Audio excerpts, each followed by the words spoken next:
Ahora vamos a ver los inhibidores de la dipeptidilpeptidasa.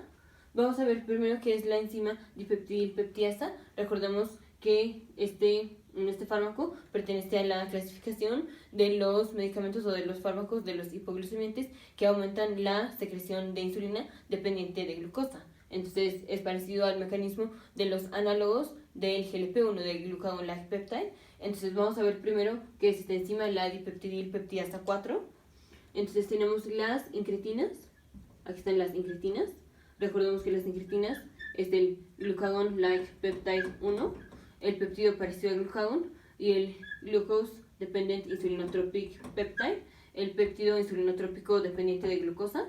Estas son las incretinas y ya vimos que estas promueven la liberación de insulina en respuesta a glucosa, dependiente de glucosa. O sea, esto es cuando hay glucosa en el tracto gastrointestinal, estas hacen aumento de la liberación o de la secreción de insulina.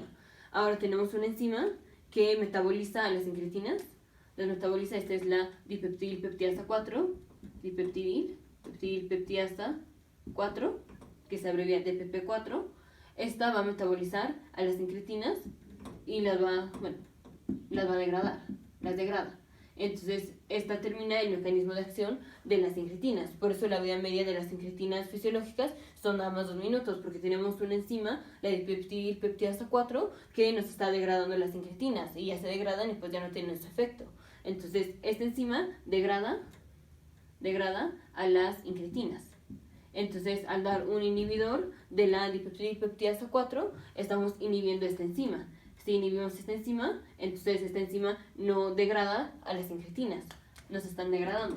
Y al no degradarlas, tenemos aumento de la vida media del glucagon like peptide 1 y el glucose dependent insulinotropic peptide de las incretinas. Y estas incretinas van y hacen aumento de la liberación de insulina, de la liberación de insulina dependiente de glucosa. Entonces aquí estamos funcionando parecido al otro mecanismo de acción que ya vimos de los análogos del GLP-1. Los análogos del GLP-1 eran análogos del GLP-1 y hacían liberación de insulina dependiente de glucosa. Aquí estamos promoviendo que haya más concentración de las incretinas, que aumente su concentración y que aumente su vida media, porque estamos bloqueando la enzima que los degrada. Y entonces estas incretinas pueden ir y hacen liberación de insulina. Ese es el mecanismo de acción. Entonces, al inhibir la dipeptidasa 4, aumenta la vida media de las incretinas. Y ahora sí, las incretinas, pues su efecto va a ser más prolongado, ya tienen más tiempo y más tiempo y hay más concentración de las incretinas que hacen liberación de insulina dependiente de glucosa. Ahora, como otros mecanismos de acción adicional que tienen, es igual que los análogos de glucagon like peptide 1 que vemos en el video pasado. Estos también hacen disminución del vaciamiento gástrico. Entonces el paciente se llena, tiene saciedad temprana y el paciente entonces no come y va a bajar de peso. Y esto es bueno, recordemos que los pacientes en general, los pacientes con diabetes mellitus tipo 2, estos son medicamentos nada más para el paciente que tiene diabetes mellitus tipo 2. Entonces recordemos que los pacientes son obesos en general, o sea, tienen aumento de los adipocitos, la célula grasa que son los adipocitos, generalmente en la región abdominal. Entonces, si el paciente no come o se llena temprano, pues no va a comer y va a bajar de peso, y eso es bueno. Luego tenemos que también disminuyen la secreción del glucagón.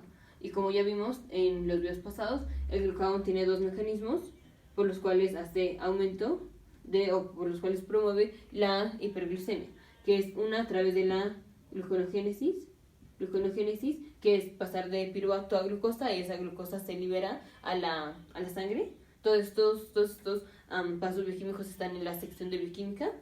Y la otra es que promueve la glucogenólisis, que esto es los polímeros de glucógeno, lo rompe en glucosa y esas glucosas las echa a la sangre. Todo esto pasa en el hígado. Entonces, al disminuir la secreción de glucagón, tenemos disminución de la glucogenogénesis y disminución de la glucogenólisis, y entonces el hígado no va a estar excretando o no va a estar secretando glucosa a la sangre, y entonces el paciente va a tener disminución de los niveles de glucosa, que es lo que queremos. Entonces, mecanismo de acción de los inhibidores de la dipeptidilpeptidasa 4 es que inhiben a la enzima que degrada las incretinas, y es bueno tener aumento de las incretinas porque esto promueve la liberación de insulina en respuesta o dependiente de glucosa. Y otros mecanismos adicionales es que disminuye el vaciamiento gástrico cuando el paciente no come y baja de peso. La otra es que disminuye la secreción de glucagón y esto termina en que el hígado no libera la glucosa, ya vemos por qué.